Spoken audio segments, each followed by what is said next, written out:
As previsões de seca severa se concretizaram. A falta de chuva é realidade em praticamente todas as regiões do Acre.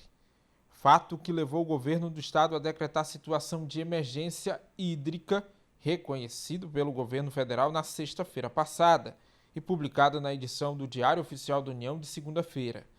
O coordenador do Comitê de Crise explica o que o reconhecimento significa na prática. De fato, o governo reconhece que nós estamos na emergência e pode nos ajudar através de recursos e com equipes do governo nacional, do governo federal, a vir aqui no estado, vem em loco ajudar as comunidades ribeirinhas, ali também os povos indígenas, aonde tem sofrido com relação à seca, principalmente as famílias que vivem à margem do rio. A gente tem toda uma equipe aqui do governo do estado que já tem visitado essas comunidades ribeirinhas. Eu mesmo já estive no Rio Acre visitando. São várias ações que o governo vem trabalhando na questão preventiva em relação a essa seca, principalmente as famílias que mais precisam. O comitê é formado por 7 secretarias e 5 órgãos de governo.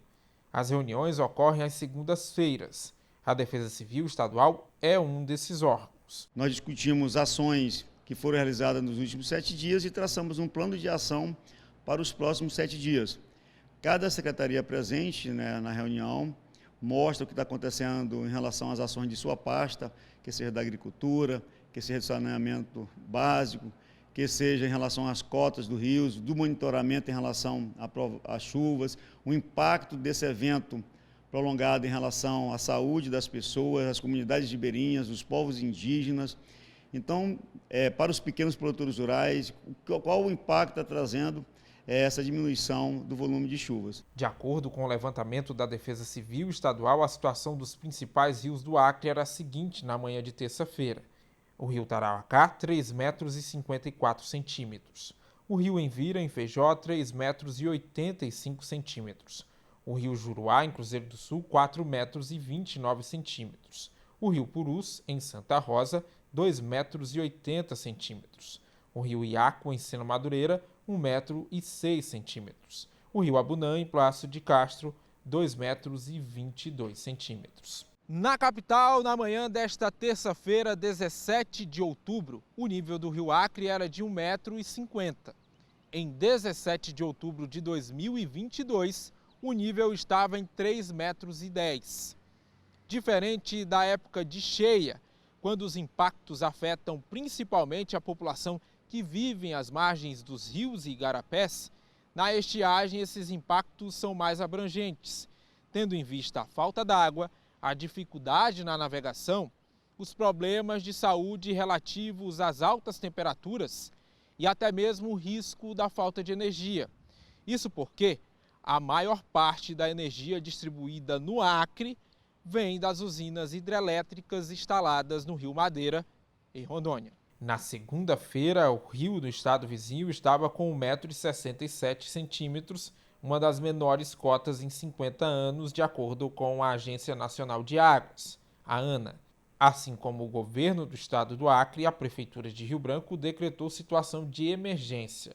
São 27 comunidades rurais afetadas com certa gravidade do ponto de vista hídrico até aqui. As comunidades rurais que estão desabastecidas, a Defesa Civil já desde o mês de julho que faz esse trabalho frente a essas comunidades. Contudo, não é apenas o que nós fazemos. Também fizemos levantamento da perda de produção para poder levar ajuda humanitária para esses produtores. O que nós pretendemos já fazer agora na segunda quinzena de outubro. Fora disso também nós temos mapeamento de risco de fogo alto para que a gente não sofra com consequências como falta de energia elétrica e outras consequências.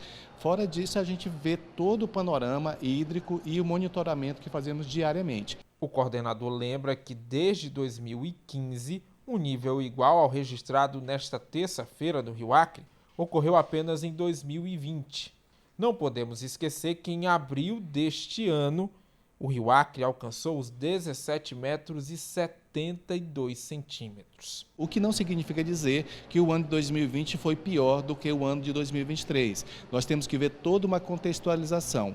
Esta seca está sendo histórica para nós, com muitas consequências, perdas de produção, alto risco de fogo, desabastecimento de água, o nível do rio muito baixo.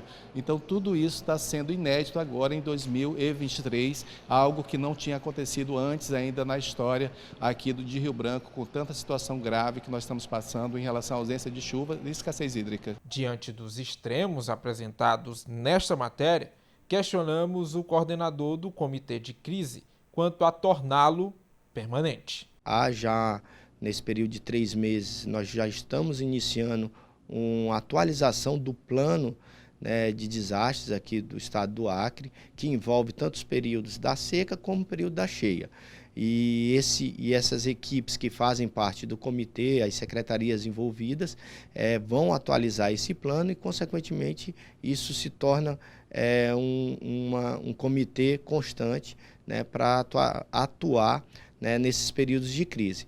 Muito se fala ou questiona as ações da União, do Estado ou do município, dos governos de uma maneira geral. Mas quanto à população, bem, ela também precisa fazer sua parte. As pessoas não desperdiçam água. O desperdício que se faz numa residência, falta água em uma outra residência. Nós passamos por um período severo, onde o solo está muito seco, a vegetação, acontece o estresse hídrico dessa vegetação, então a umidade dela diminui bastante, e isso é propício para a eclosão, né, dos incêndios florestais. Então, evitar qualquer tipo de queimada, né? Essas queimadas emanam partículas em suspensão e isso prejudica a saúde da população. Então, a população fazendo essas pequenas ações, com certeza o somatório de todas elas vai diminuir em muitos impactos, né, causados aí a todos nós.